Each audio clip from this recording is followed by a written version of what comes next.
All right, well, it looks like there is no one in the waiting room, so we'll go ahead and get started. Welcome, everyone. My name is Brooke Candle-Cisco, and I have the pleasure of serving as the Dean of the College of Education at Butler University. So welcome. We're so happy that you joined us tonight. And Catherine and I were chatting ahead of when we opened up the Zoom room and just talking about how difficult the past year has been, but in some ways what a gift Zoom has been, because it allows us to have these types of events where we can invite folks from all over Indiana, all over the US. I think we have a couple out of state folks maybe here tonight. So it's wonderful to see you all, and we're so happy you joined us for this final offering of our COE Expert Series this year.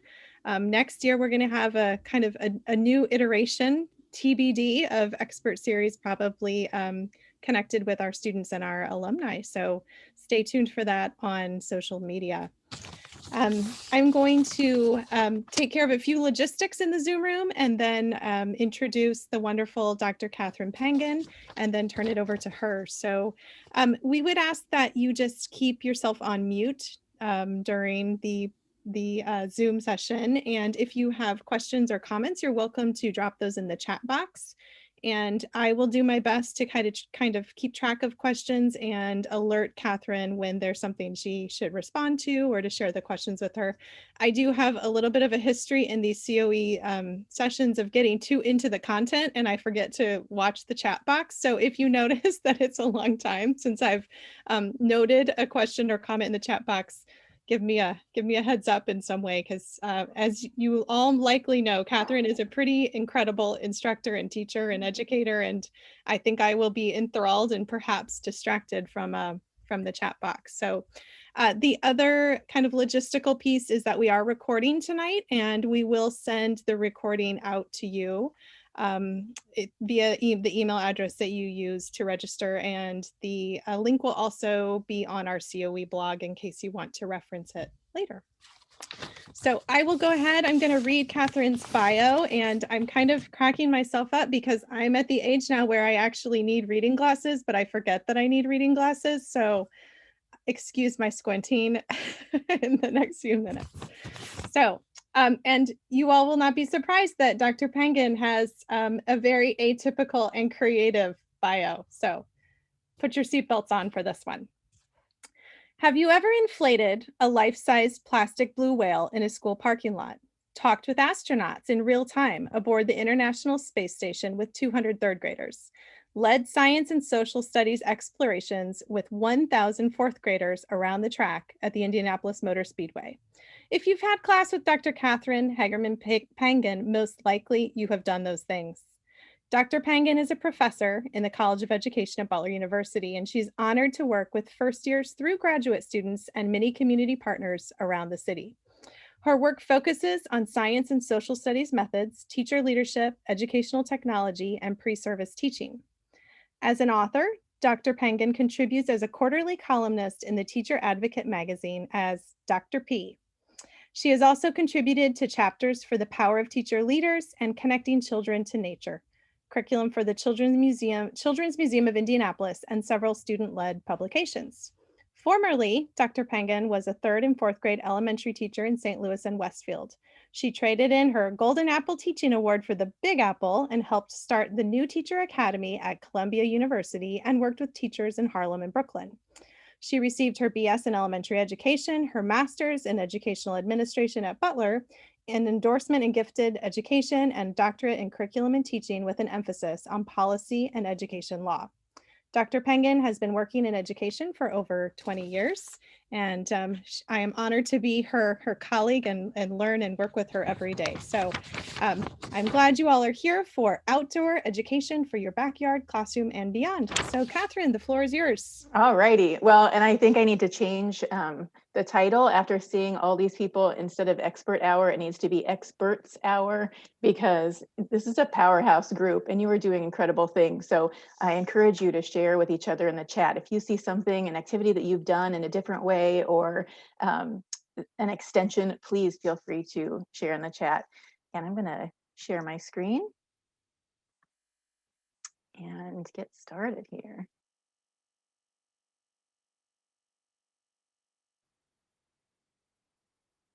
Move this over. Okay.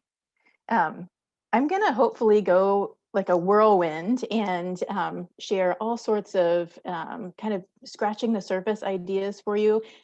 Each topic I have can be a full course. So just sit back and relax, and hopefully you'll leave inspired. But I wanted to start with this Albert Einstein quote, because a lot of people don't consider him as a naturalist, and it really informed a lot of his physics work. But it says, look deep into nature and then you will understand everything better. And I put Albert Einstein and Alexis Fate. You'll notice that a lot of these slides have photos of our graduating seniors who will be joining the profession soon, which is really exciting. And I wanted to honor them. As we all know, it's been quite a year with teaching, and then being a student teacher during COVID is something else. So I'm really proud of our students, and they'll make excellent colleagues. You can keep track of the jokes and puns too as we go. So the agenda, again, I could give a whole presentation on the benefits of nature and being outdoors, but I wanted to share some of the background of what the research says. And spoiler alert, they say a lot. There's so many benefits. We'll dig into professional resources and a bit about safety, activities and children's literature connections, and again, a wealth of resources there. And hopefully you'll leave you inspired by looking at schools with outdoor environments, and also sharing a prompt for you for an outdoor habit of mind action plan. So taking what you're doing and then just kicking it up a notch. Please feel free, I know it's 7 p.m. on a Thursday, engage how you like. You can consistently comment in the chat box, and I'll be going through the presentation, but I'll definitely look at those at the end. If you want to keep your cameras on, great. If you want to turn them off and eat popcorn, that's great. The PowerPoint will be shared, so you don't have to take notes. So just enjoy the presentation. And anyway, I don't think you'll be reading the names. Don't log off. You can stick around for Q&A.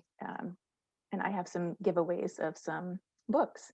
And April, this is for you. You don't know it yet, but shout out to all the plants growing through concrete. This actually has to do with a question that you asked in a second. So remember this meme. And just some interesting thoughts to get us started. So since the late 1960s, nature sounds, just making digital nature sounds, has become part of a multi-million-dollar industry per year for promote better sleep, less anxiety, and meditation practice. And actually, in 1959, a man who was dealing with sound in his job was inspired by a German physicist who was also a physician that talked about nature sounds, and he started making nature sounds with these things called records and selling them door to door in New York City. And can you imagine getting a knock on your door and having somebody sell nature sounds on a record? But anyway, he was kind of the pioneer at the time, and now we have all these apps. So just something interesting to think about. By 2050, 68% of the global population will live in urban areas. It's important to note. And you'll see a lot of quotes from Richard Louv during the session, but this one really captures a lot of parent interest. He always says, you want your kids to get into Harvard? And I put, or Butler, tell them to go outside. And we're going to talk about all of those elements. And then just some, one of my philosophies, also from Richard Louv, all children need nature, not just the ones whose parent appreciates nature, not only those children of a certain economic class or culture or set of abilities, every child. And I think that we are seeing this more and more with water crises or drought, contamination of public goods. So I like to keep that in the forefront of our minds. Okay, so here we are jumping into the benefits, and write this woman's name down. I told you that you didn't have to take notes, but Dr. Kuo from the University of Illinois has a wealth of research about the benefits of nature. And in one of her studies, everything is linked too. So when you get the PowerPoint, the underlying text links to the research studies if you want to know more. So she posits that taking a walk in a park, and even students having a view of nature out the window helps restore kids' attention, allowing them to concentrate and perform better. And this is on cognitive tests, like the traditional sense, in discussions, and just being present in the classroom. So imagine if you took your students or your children on a walk around before engaging in an activity that needs a sense of presence, how much that would help. So this research that she has is fascinating. And you're going to see this pattern a lot too: decreased anxiety and stress. And studies have found that holding a class outdoors one day a week, and this is, you could just be in nature, you could be doing handouts outdoors, but just being outdoors one day a week can significantly improve daily cortisol patterns of students.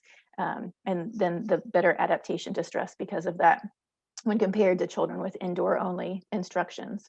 And one of the participants on the call, this is her beautiful daughter on the left, looking at a guidebook. So Carrie gets bonus points for helping her, supporting her child like that. And then the idea, you probably heard about forest bathing recently, but actually it began in 1982 in Japan, and it's called Shinrin-yoku, and it's Japanese for taking in the atmosphere of the forest. And the Japanese started studying Shinrin-yoku, the benefits of being in the atmosphere of the forest. And now it's an accepted preventative healthcare for mental and physical well-being. And lots of different benefits: improved immunity, lower blood pressure, accelerated recovery from illness and trauma, increase in creativity. And this study cracks me up. You'll see a lot of things about creativity in nature, but in this study, the participants were in the woods for 3 days with no cell phone access or technology access. So in my mind, I was thinking, oh my gosh, they're probably thinking creatively, like, how do we get out of this study?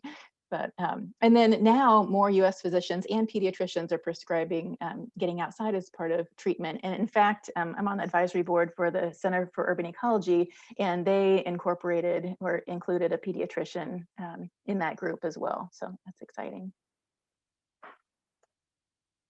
And then Dr. Shelley, correct me if I get these facts wrong, because I know you got a sneak peek of the book and are finished, and I'm still working my way through it. But Dr. Jill Bolte Taylor, she has her second book that's hitting the shelves May 11th, and she posits that we have 4 brain tissues, and she calls them characters. And to kind of shortcut it, our 4th character is the one that's really connected to nature, and that's the one that helps to help tie all the other tissues together for a sense of oneness with each other, and regulating stress in the other tissues. And nature is a huge part of engaging her 4th tissue. So this is the why, the neuroscience behind the decrease in cortisol levels and increased immunity. So her book, paired with these other studies, is just kind of blowing the top off of the importance of nature. So I hope you can get your hands on that soon. This is interesting too. In a study in rural environments, kids recovered better from challenging life events. And just like adults, children are less stressed when they have more green spaces. So you don't have to walk in the woods. That was a question that came up. Or be in the forest. You can be just in green space, which is fabulous, according to the research. And then this is a no-brainer too: nature settings promoting social connection and creativity. And check out the picture on the left-hand side. So this is Jackie Jordan. She works at a summer camp every summer. And this is the photo evidence for the research studies that are quoted above. But she is the teacher, and those relationships that she's making in nature and discovering all the things that the students are really enhance that teacher bond, which leads to better classroom management, more increased guidance, all of those wonderful things. So that study is particularly interesting if you are a teacher on here.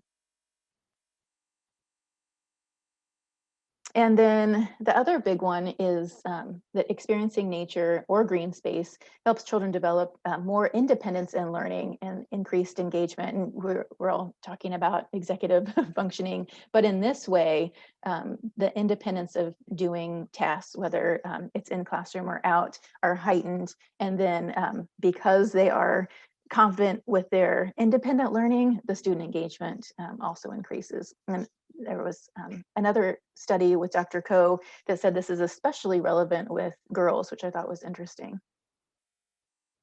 Alrighty, so I'm going to go out on a limb to share some other professional reads, and I had to include this Bob Ross photo or this meme. I thought it was so funny. Give you a chance to read that.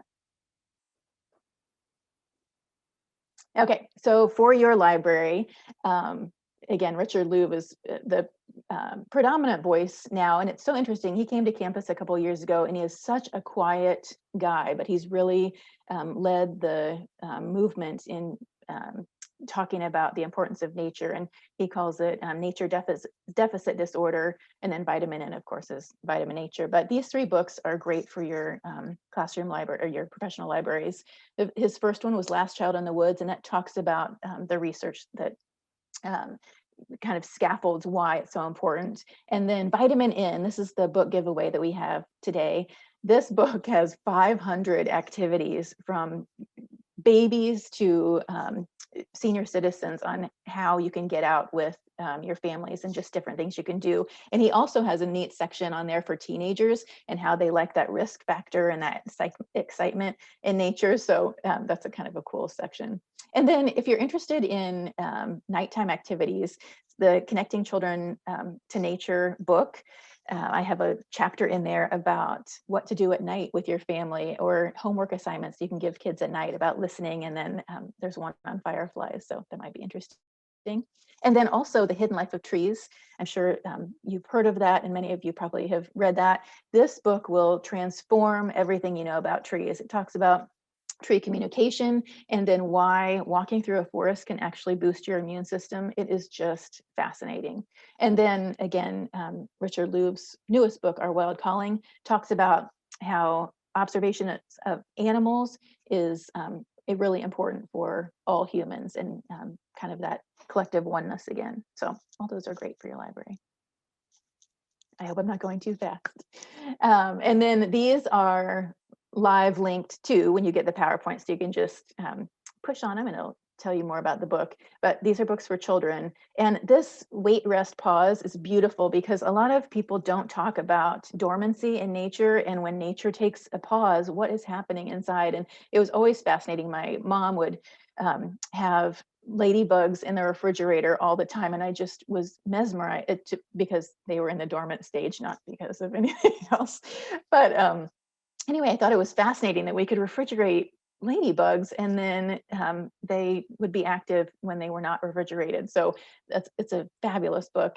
And then I know you've used Up and Down in the Dirt, and there's also Over and Under the Snow, which is fantastic. The artwork is exciting in here for kids, and it talks about perspective, which we'll talk about in a little bit.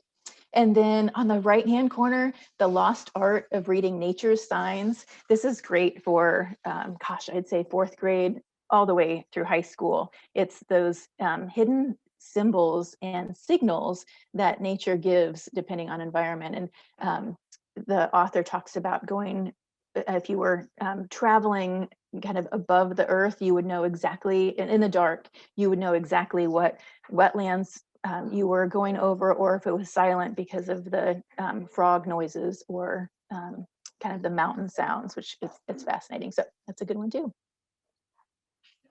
Okay, and then this is a big hot link. So this site will take you to 100 nature books by grade band. So Brenda was talking about working at the YMCA. Brenda, this would be, or being director at the YMCA, this would be a great resource for you, because you can kind of see based on grade level or age or curiosity what might be exciting to read.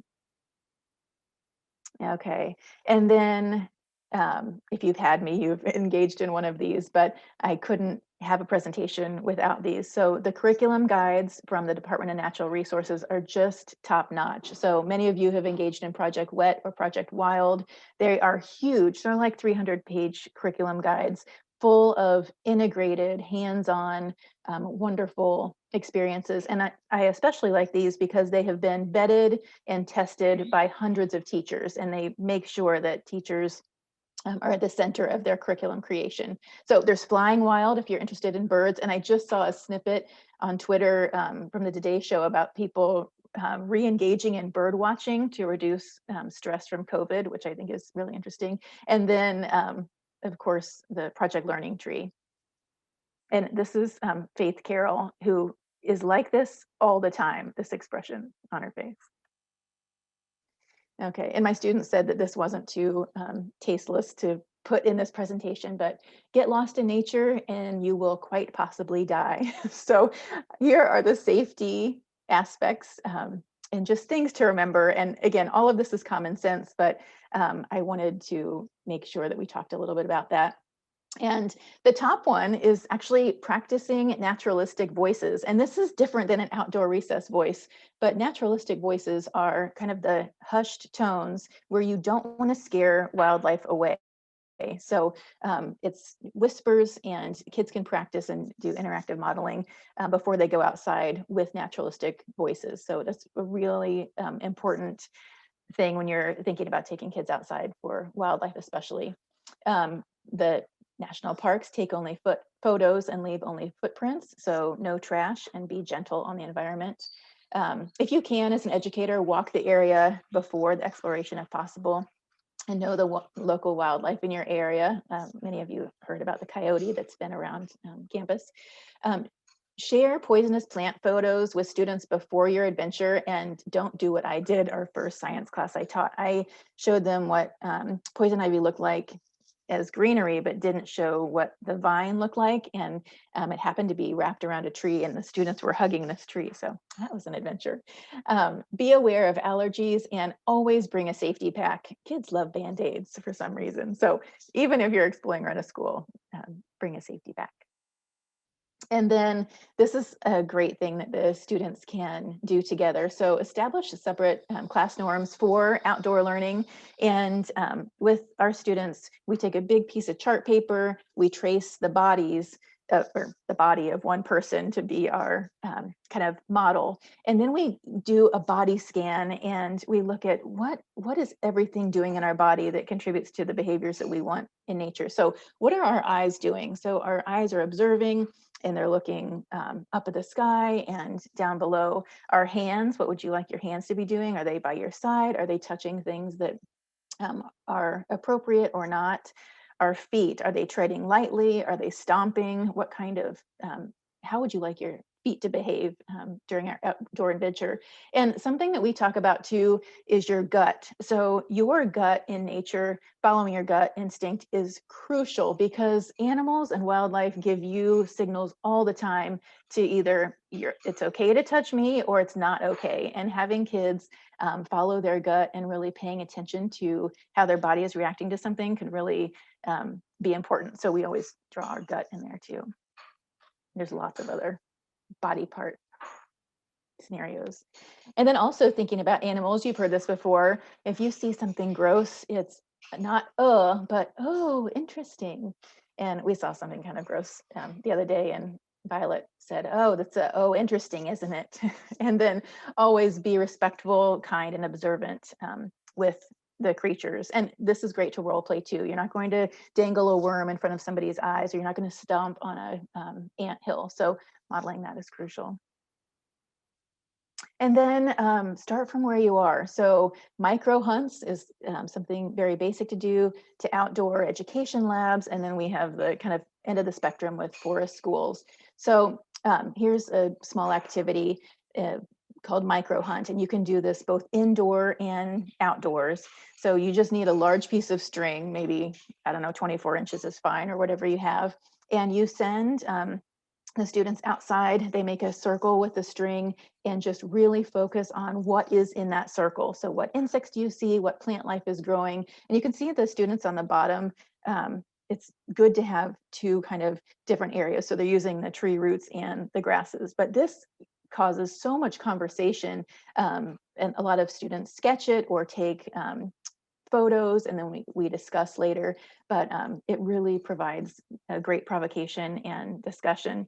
And the indoor one is great for winter. We had a question about what can you do when it's raining, and I have lots of rain activities, but this is a great indoor one as well. So one of the students last week, we went on the micro hunt inside, and I thought, gosh, they have been, the custodial staff has been cleaning nonstop with COVID, and they are doing an excellent job. And I thought nobody's going to find anything, because I always say, look behind the doors or in the bathroom crevices or by windows. So amazingly, we found things, and that just shows you how hardy things are. But this thing on the right-hand corner, does anybody know what that is? If you want to share in the chat. I wasn't sure what it was. And so we talked about all the things that it could be. And there's a great site called What's That Bug, if you've used that before.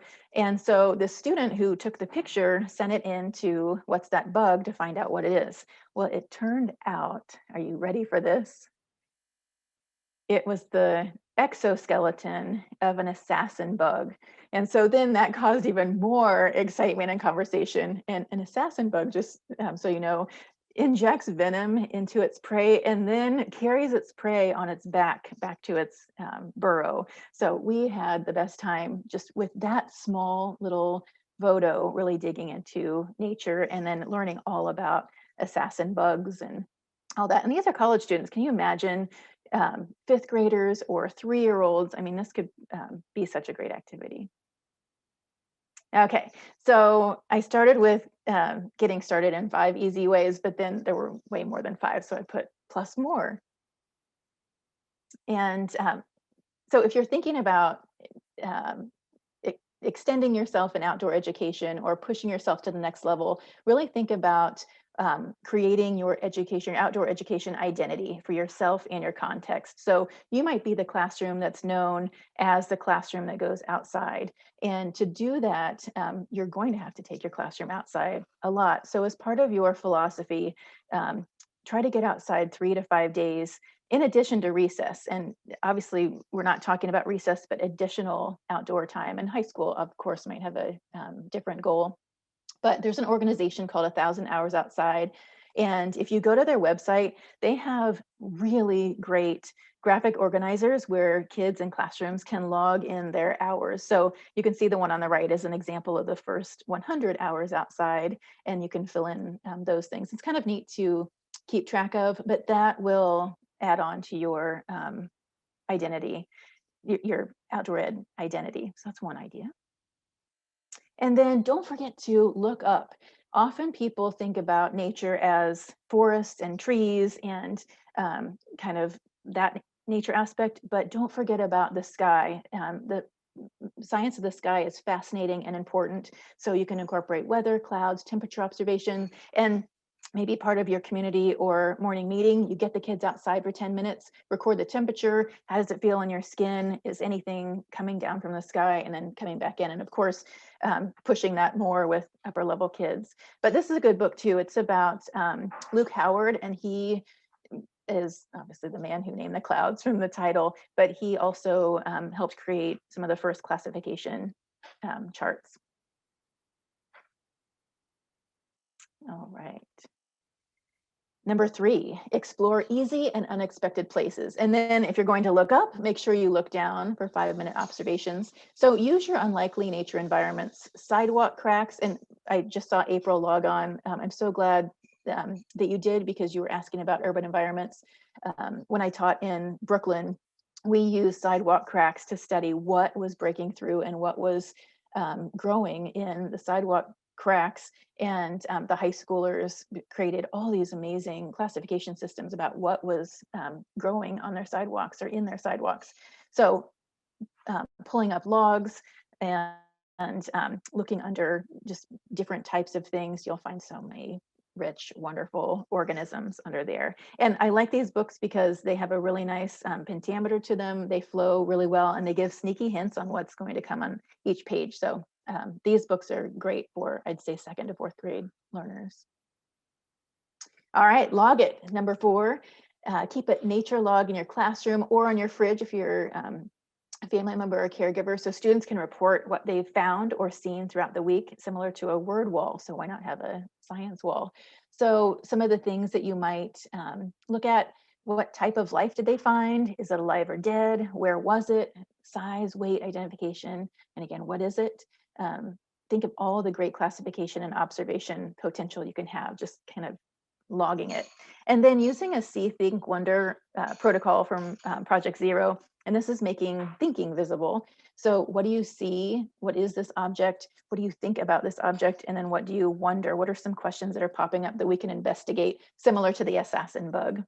And keeping the log present helps the students stay motivated, and they will remind you that you haven't been outside today and it's time to head outside. All right. And then pair the outdoor experience with inspiring children's literature. And again, there is just a wealth of wonderful children's literature about nature and about the scientists who study nature, or in this case, about artists who are inspired by nature. This is Gwen Prostick in Michigan, who makes block prints. And I incorporated a preschool example of the block prints and then a high schooler example of block prints. So her biography is fascinating. And then, of course, good old Snowflake Bentley. This guy is so interesting and kind of defied the odds of his time. So his mother, he didn't do well in school at all, very awkward because he was brilliant. And his mother decided to homeschool him and bought him a camera. And he was able to photograph snowflakes. But learning about his childhood and how he interacted with other kids and really followed his passion is also, to me, just as important as the snowflakes. And I linked a little read-along here and have another book for you on the next page. The Story of Snow kind of fills in the science aspect that matches Snowflake Bentley's biography. And so here some Butler students are. I know if you've had me, we've done this before. If you had me in the spring, we collect some snow and make an observation of how much water is in snow. So we put our guess line and then we fill the container up, and it is fascinating and so easy, and also gets that conversation started about, well, what is snow, where does it come from, and how does it form, and all of those good things. And so I provided the 8 categories of snowflakes too for you. Okay, and this is one of my favorites, Dr. Wangari Maathai. So she was given a Nobel Peace Prize for her green belt work. And a green belt is just her belt of trees, millions and millions of trees that she was able to plant with they called him their women's army. And she did very well in school, ended up going to America for an education. And when she came back to Kenya, she noticed that part of the environment was destroyed, or most of the environment was destroyed, and they were building buildings where the trees used to stand. So she started with 9 plants, nine tree seedlings, and planted them in a row. And people thought she was nuts. She was thrown in jail for not participating in the way that the government wanted her to participate. But then she started growing this movement to grow trees. So anyway, she died, I believe, in the late 90s, but made Kenya what it is today as far as an environmentally sound place. So her story is fascinating. There's lots of great books. And I encourage you to, when you use children's literature, to make sure that you have photos of the real person so students can see what the real person is. And I included her bio and her impact in that as well. And for an extension, the former block beers are going to laugh because we do this too, but this is simple and has high impact. Taking a plastic glove, putting cotton balls in it, spraying it with a little water, and then you can grow what you want as far as a window garden glove. And these have been up a long time. We just did this activity last week, but it's really wonderful and kids get so excited. And there's one, if you don't know, I live in a residence hall. One of the students put theirs on the residence hall, and now there's 3 more because they were interested in what was growing. Check time here. And this translates to window farming. And again, these are just plastic bottles with a bubbler irrigation system. And this is done a lot in New York in urban areas to grow food. I'm going to speed up here a little bit. Or it can translate to the edible schoolyard. And connect with urban farming. And again, the Center for Urban Ecology at Butler is such an incredible resource. Julia Angstman is the director, and she knows her stuff. So if you want a virtual tour, she would be happy to FaceTime with your students, or if you want to come in person, they have a great setup, and she'll meet the kids where they are, or meet adults where they are. It's a great place to learn and grow. Okay, here's a bonus tip.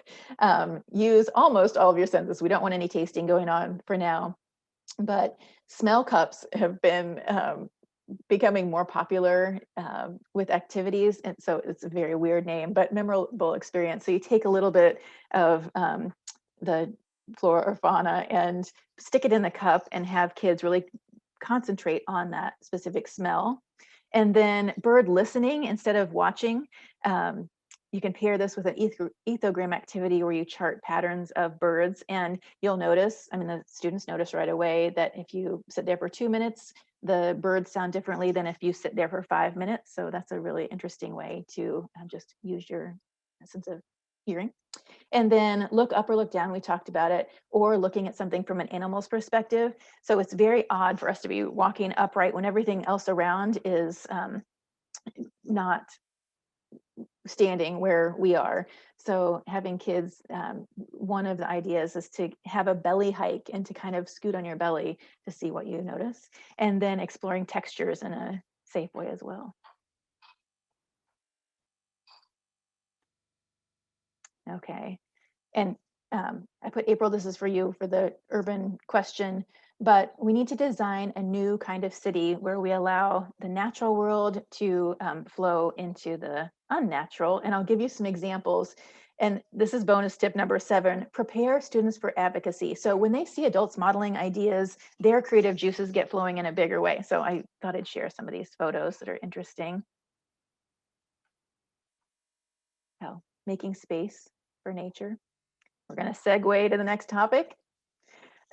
This is Emily Wilkerson's sweet student who was watching a guppy birth. If anybody needs guppies, please come talk to me. But this description was from a recent Reggio Emilia webinar. But I thought it was also a beautiful position statement about schools and nature. So it says, an invitation to shift the center of gravity in education from a classroom to natural environment, to redefine a school's identity and imagine it capable of promoting osmosis and synergy between indoors and out, reciprocally enriching both. So Emily does a great job of bringing nature in and taking kids out. And I just love that description. And of course, we all know with COVID, the shift for outdoor education has changed a lot. And now the commodity is air, space, movement, outdoor integration with classroom and community partner work. And here are just a blip about forest schools. These actually started in Scandinavia, and the movement has just grown. These students spend all day, every day outside learning. And then Bali has a green school. They're interested in connecting with the College of Education. And look at this tree on the left-hand side popping through the roof. So again, kind of that outdoor-indoor benefits. And here's a Japanese kindergarten model. There are no traditional climbing equipment provided in this space. It's all natural. And I think I have a close-up picture. Oh yeah, the students climbing on the tree, which make me a little bit nervous, but it's all good. And then look, and I know that with snow, and especially with the weather that we had a few days ago, this would be a little bit more challenging, but not impossible. But you can see again, the indoor-outdoor spaces. And this quote unquote futuristic school is based on Maria Montessori's ideas from the late 1800s. So everything old is new again. And even the architecture is called nostalgic future. So, and then more nostalgia. So open air school movement started in the early 1900s. And then the plague also contributed to outdoor learning. It's in New York City. And then here we are today. So in our COVID world, more outdoor indoor situations, and hopefully the kids won't have to spend too much more time socially distanced. But I think the outdoor education environments hopefully will be here to stay, just in a different seating setup. And then Sarah asked about this, how to incorporate technology in nature. And this is actually, I'm checking time again, called the hybrid mind, where when you can use technology in a way that really supports data. And I've been talking a lot, so I'm going to give you 30 seconds to look at this list. But there's so many great things that you can do with technology to support nature. So I'll be quiet for 30 seconds.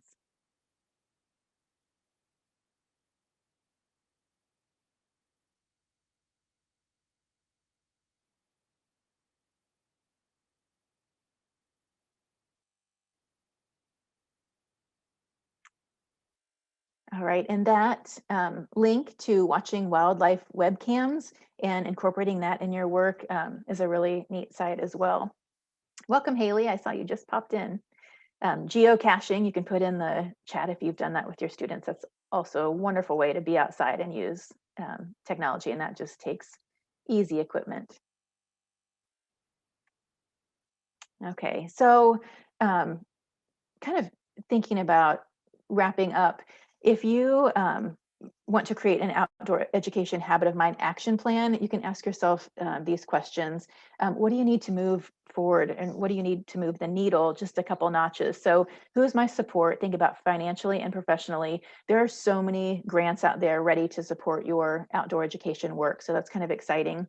Who needs to hear your story? What community partners might be interested? And I can tell you, just around Indianapolis, also a wealth of community partners interested in supporting outdoor learning. What's your goal? What do you want to get out of it? Are you looking at the increased benefits for students, or do you want to expand your outdoor learning area, or do you have a pond and you want to make it bigger?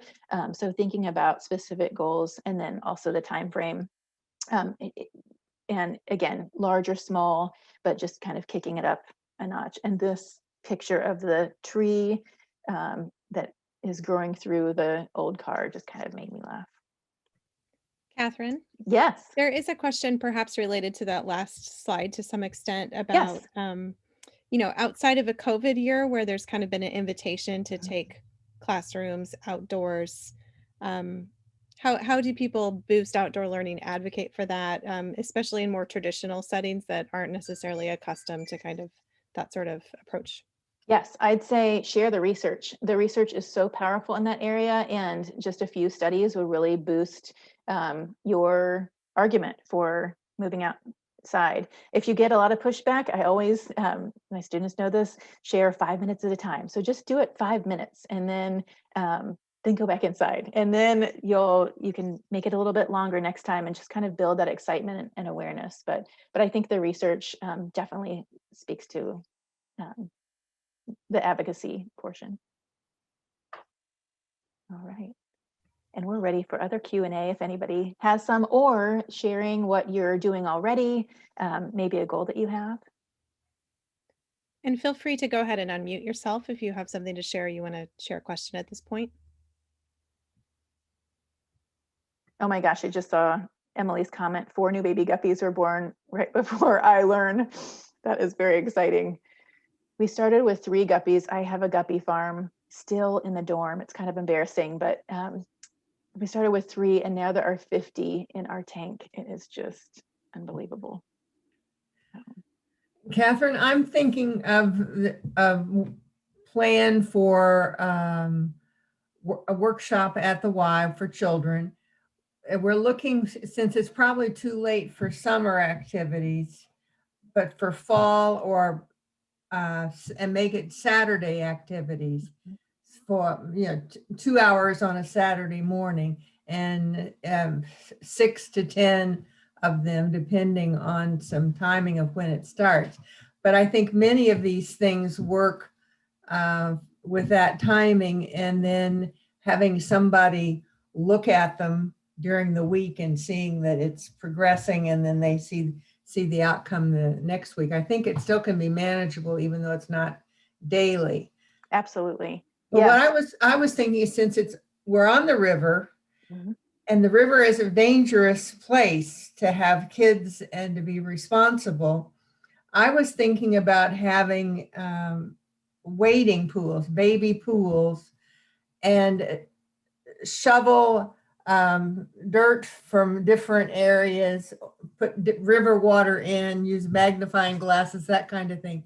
Is that acceptable? That's perfect. That's Okay. perfect. And Not ruining the. oh my gosh, no, no, they're getting their hands wet and dirty. No, and Right, it's right. using your And environment. they would be doing it. So then, Yes.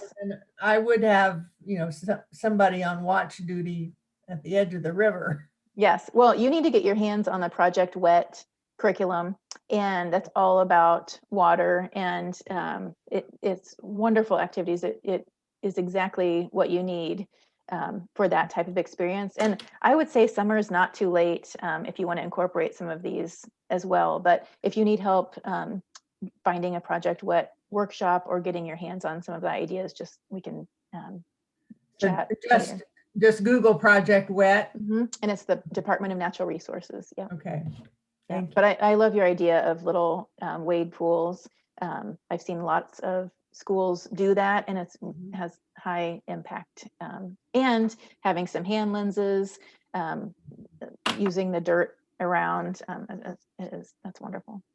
When I was teaching, I did something called a spider decider in the fall with a wading pool and putting sticks and a garden spider on the sticks, and the garden spider putting water in the pool so the spider doesn't escape. But something like that would be fun too, that kids can sit forever and watch a spider spin a web. Yeah, and they can build their own environments too for insects. There's those neat, they call them frog hotels. Have you all done that before? It's super easy. You kind of break a flower pot to make a little hole and put the flower pot upside down and just put it by your home or apartment or school. And 2 weeks you'll have a frog. They're just attracted to, or a toad, I should say. They're attracted to those types of hotels. Who knew? Any other questions? I was just gonna, if I can share, Absolutely. that Brenda, recently we did a minnows in a kiddie pool with little fish nets, and I'm sure some of those ideas are in what Catherine has shared with you as a resource, but so much fun. So such a great inspiration too for so many other activities. But Catherine, I wanted to say, I love the integration of children's literature, and as you can imagine, in our home, that nature creates such a beautiful resource for creativity, and so that's awesome too. I loved how you wove that in. And the recorders, when you mentioned that, I honestly hadn't thought of recording sounds in nature, but one of the things that we do with a recorder is take that out and then let imaginative stories be inspired by nature. So that's just another way to use those little handheld recorders can be so, such a neat thing for kids. Absolutely. Wonderful. Hi. I just want to say it's so fun to see so many people who are in my I undergrad know. cohort, and I'm just kind of geeking out over here. But I've learned I had to be really creative. So our school is landlocked and we're surrounded by development. And so we've kind of partnered up with Big Green. So we have our learning garden, which has been huge, and the kids are so protective over it. So they found footprints in the learning garden this past week, and now they're making signs. They want to protect their plants, and we've connected with the Eagle Lab at Mary University and gotten to go to some of their programs. So I've just found I had to be really creative and reach out, and then kind of help the kids realize that nature is where we are, even though it may not look like what they see on National Geographic. And I guess I just struggle because I want something more for them. And I just struggle, how do I get that for them without overexerting my resources? No, I think you're doing exactly the right thing. And I would encourage them to not only look for the visual cues of nature, but really dig into the sound. So you will hear birds anywhere. You can just be in a completely concrete area, but just looking or listening for other opportunities for nature, I think really can expand their horizons as well. And use weather for sure. But it sounds like everything you're doing is just so rich and deep learning. And I applaud you for connecting with the community in that way. But yeah, connect with meteorologists too. That would be a good next step to help kids be aware. And somebody asked a question about rain activities. I tried this once in real time and it didn't work, but then when I brought it home and did it, it worked. But if you take a pie pan with flour, and there's a video I can share in an email too, but take a pie pan with flour, go outside and have it rain on the flour, and then go inside, put it in a 350-degree oven to bake just a little bit, like 10 minutes, and then pull it out and sift the water droplets that were made from the flour and then weigh them to see the droplet size. It's fascinating and works most of the time really well, but it's a good outdoor rain experience. And you don't even have to bake them if you want. The students can see how much force was in the rain hitting the pie pan, in the flour.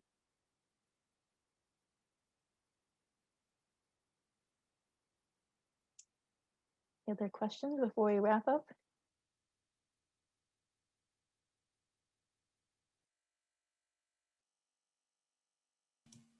Thank you, Catherine. This has been enlightening and a lot of good resources. I appreciate it. Good. Well, I'm glad. I'll hopefully when you look at the PowerPoint and click on the links, you'll be even more excited. I think I've overthought it in the past, and this made it really simplified. So thank you. Good, good. That's great to hear. Any other questions or comments?